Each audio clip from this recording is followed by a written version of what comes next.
Hey guys, this is Jace Channel 8 back again, and I'm here just to give you guys a little update. It's really not that much done on the layout. I honestly haven't really been down here a lot in the past month. I've had other stuff going on, a lot of parties, and, grad parties and stuff like that.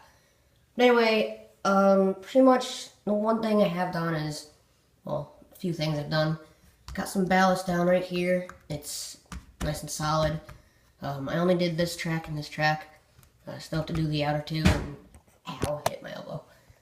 I haven't done the switches yet.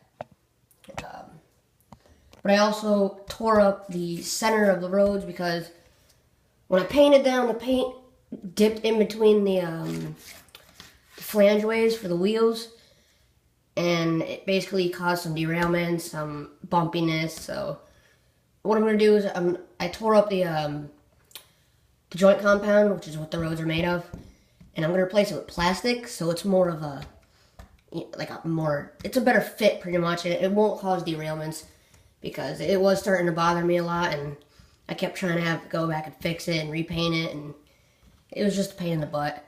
You can also see I've kind of sanded down the road a little. It is very smooth.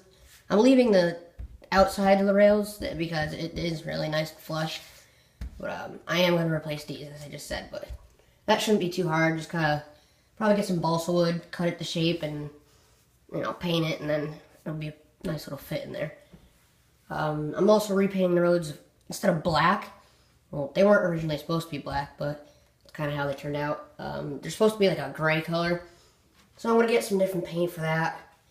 And this is acrylic paint that I use, and it's really not the right kind of paint you're supposed to use. So it is really thick, and you can peel it off if you catch an edge. So I'm going to sand that down, probably get some paint stuff you use on the walls, and paint it over at that. So that should be pretty easy to do. You can also see one of my buddies got bored and started drawing stripes and stuff, which, to be quite honest, looks terrible. So I started sanding the stuff away, and luckily I'll just paint right over that. What else is new? Oh yeah, I put some grass down.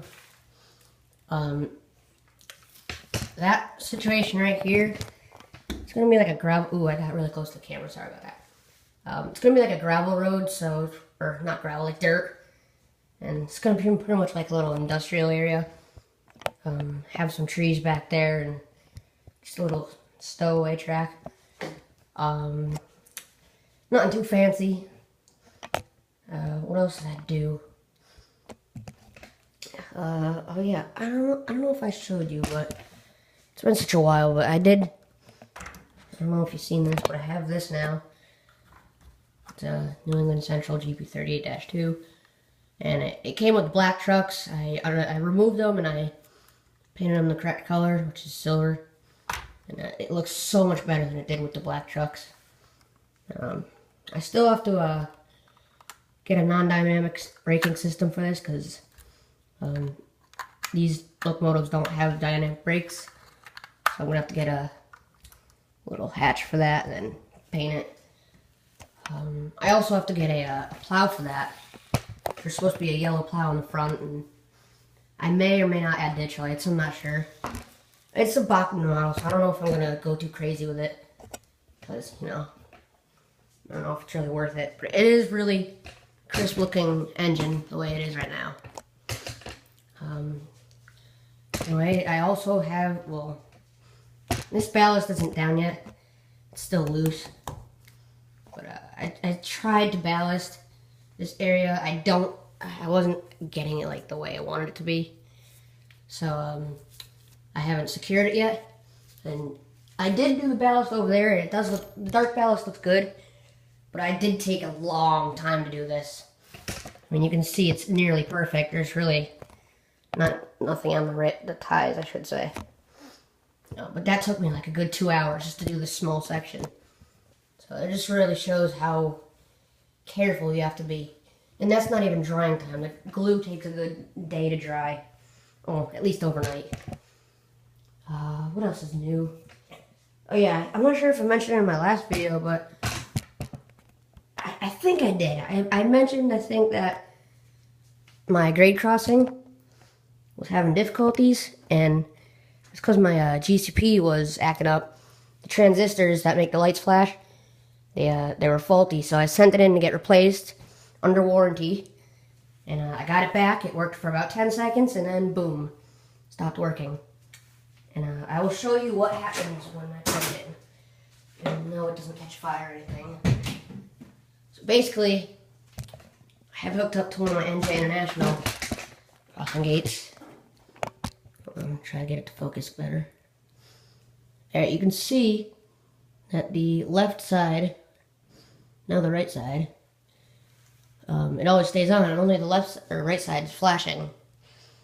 Sometimes none of the sides will flash, and sometimes they'll stay lit up, and it pretty much just does whatever it wants. So I emailed him to get the dude about it again, and he said he has no idea what's going on pretty much. So I'm disappointed because I've never even heard of grade crossing pros going bad.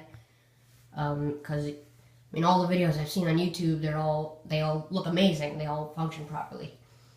So it's really unfortunate. I think it's a combination of the transistors and something else in the board.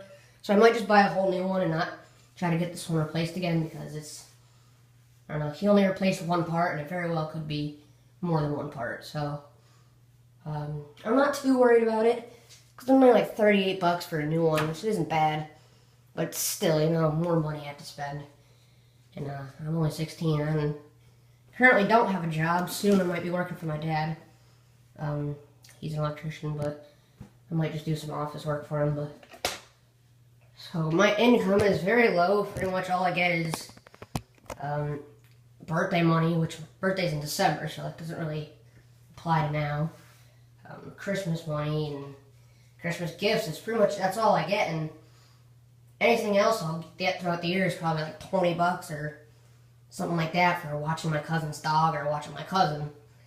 And you know, it's an expensive hobby, so it's hard to support it by myself. And my dad will buy a few things. Like, he'll buy a couple $10 stuff. Like, he bought these, where are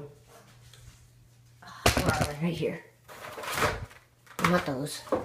Sorry for the mess. He bought these deer. It's pretty cool. Only $10 for them. Or $14. And then these bears.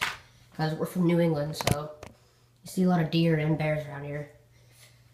Recently, moose. There's been a lot of, I don't know what the plural is for moose. Mooses, I don't know. But, so I might have to buy some little mooses. We're just gonna say mooses because it sounds funny, and I don't know the real plural for it. Anyway, that's pretty much it. Oh yeah, I have been thinking, and I need your honest opinions, because to be quite honest, I don't like my track plan. I mean, I like the rest of it, but don't get me wrong. Like, let's be honest, I could have used that space a lot better, because from the wall to the edge of the table, that's 3 feet. And there's a lot of empty space, and quite honestly, I could fill up the space if I had a really good track plan. And I just think it could be more efficiently used, my space in here, because I have a good amount of room. This whole room is mine to myself. And you know, this is 2 feet wide, this shelf right here, and you can see how much empty space I have. And I don't like the way the yard is set up at all. I have freaking 18-inch radius turnouts, which they're not very good, let's just say. And they're Atlas Code 100 snap switches. And this one right here, I'm going to try to zoom on that.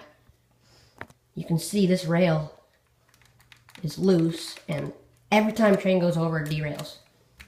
So I have to replace that switch anyway, so I might as well I'm seriously thinking about tearing up this yard and redoing it, so to say. But if I were to do that, I would need someone to help me redesign a new yard and really use this space efficiently, because this is how wide? This is, I think, let's see, 6 feet. This is 11 feet from that end to that end. That's 11 feet. and the shelf is 2 feet wide. I could have a decent switching yard going on, but I would have to make it so the end leads up to like right here and over there. Because I really don't want to redo the road crossing because they're a pain in the butt. They really are. And, you know, this stuff's expensive, so you gotta keep, if I'm gonna keep tearing stuff up, it's just, you know, money going down the drain. It sucks, but of course I'd reuse as much as I could, but it's, I mean, I don't know. I think that's pretty much it. I keep saying that, but I keep thinking of more things as I just did. Okay, so I may switch over from a CSX layout to an Amtrak, like a primarily Amtrak layout, because I don't know, recently I've just been more fascinated with Amtrak, and I don't know, I love Amtrak, and CSX, you know, they're not too special. And to be quite honest, I've only seen like one CSX train in my life, in real life. I always see Amtrak or New England Central. So I might turn my layout into like a short line layout, which is New England Central, and you know, Amtrak has tracker rights to it. So that's that. And I've also been really looking into some Amtrak projects, like you know how hard Amfleet Phase 4B coaches are to find. Well, I've been trying to look for one and convert it to a cab car. That's what they're called. And to do that, I need a Metroliner shell, which is also extremely hard to find. And once I get that done, once I have the shell completed for the cab car, I'm going to have to install sound and DCC and lighting and all that stuff, which I will be using the new decoder soundtrack came out with. It's called the Sound Car. I think it's called the Sound Car. And basically, it's a sound decoder for rolling stock, and it's $35. You just got to buy your own speaker, which isn't bad. It's like $12.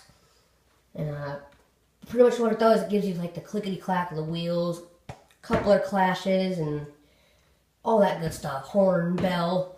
There's tons of CVs you can program. So I'm really excited to do that, but it's just going to be a while because I have not had any luck finding a Metroliner or a Phase 4B car. Well, that's not true. I have found one, but I'm waiting for on eBay because it's a bidding item, and I'm waiting for see what the price gets driven up to, because right now it's at $20, but it's a Walters Proto 2000 plated edition, so never know where the price is going to go with that. I mean, it could be easily hitting like $80 anytime soon. And hopefully I'm going to try to snag that. And then I'm also going to try to find a Metroliner so I can use the cab off of that. And then we'll just go from there, I guess. I think that's pretty much it now. Promise, that's the last time I said it. Anyway, thank you guys for watching. Please let me know in the comments anything I can do to improve my efficiency with my space I have. Or if you know anybody that can help me design a yard with the space I have available. Because I just think I could really use this space efficiently. And the yard, there's only three storage tracks and then one little spur track. And then you've got that little thing on the end where my P42 is. But it's not really a good use of space. And I can't store that many cars. You can see I have tons of freight cars going from down there. Plus the ones in the yard. Well, there's really nothing in the yard. But that train along there. And then I have tons of stuff that's just boxed, or here, for this example, here's a box of stuff. So I just have tons of stuff and nowhere to put it. I don't have display cases either, so, you know, everything's just sitting in the boxes or on the table of the layout. So it does get cluttered. And I have a ton of stuff all over the place, as you can see. It's because I kind of can't really focus on one thing at once. I always try to work on multiple things at once, get things done, then I get sidetracked, and you guys know how that goes. It's a mess. But anyway, thank you guys for watching. Tell me in the comments what you think, and I will see you next time. Bye.